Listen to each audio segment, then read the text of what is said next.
Aytgan suratingiz shu shekilli. Ajoyib nusxa. Haqiqiysi Feodosiyada. Ayvazovskiy xalqaro san'at galereyasida.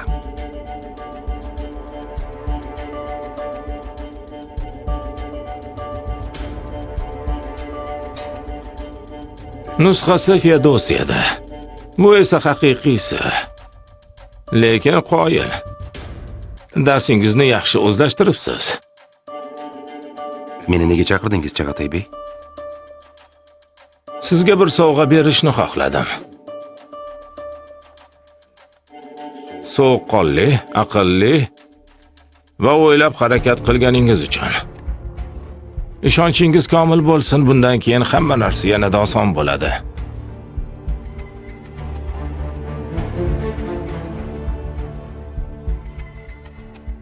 Men sheriklarimga bundan bir dona beraman.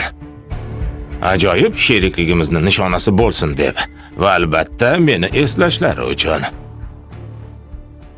Albatta ularning qadri bundan necha marotaba ustun bilaman. Iltimos qabul qiling. Qabul qilishni ham o'rganishing kerak.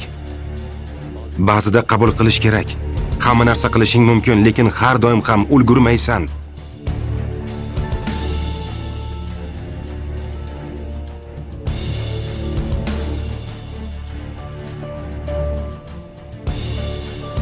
Minnatdorman.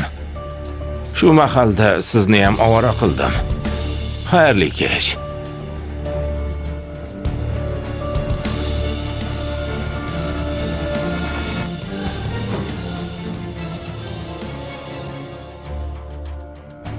Hech ham siz aytganingizdek bo'lmadi. Chunki meni sabrimni kimdir shunchalik sinab ko'rsa, chidolmasdim har holda.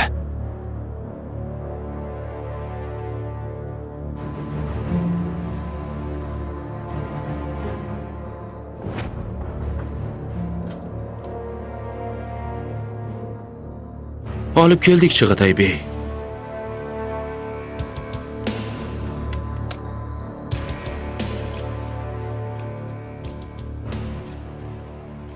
Yücel bey, shundaymi? Men Kimligingizni bilaman. Baykal bey vaqtidan. Ajoyib. Unda tanishish bilan vaqtni yo'qotmaymiz. Marhamat.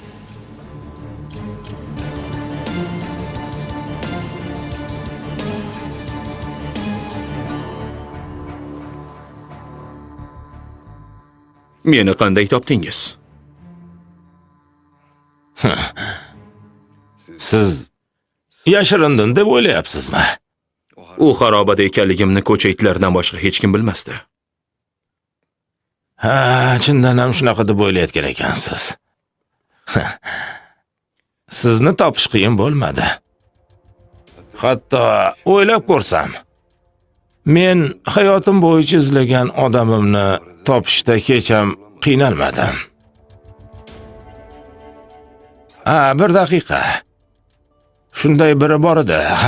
Ancha ilgari 25 yillik do'stim edi. Oramizda kichkinagina kelishmovchilik bo'lib qoldi.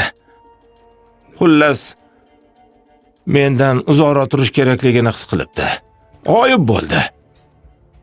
Xuddi yer yorilib, ichiga kirib ketgandek. Umuman topolmadik nihoyat. Bogotada, Kolumbiyada. Ya'ni bir restoranda ovqatlanayotganda topdik. Manseratin tepasida. Nihoyat deganim 2 kundan keyin edi. Tushuntira oldimmi?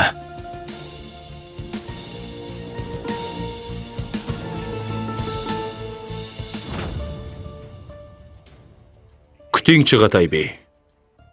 Biroz kuting.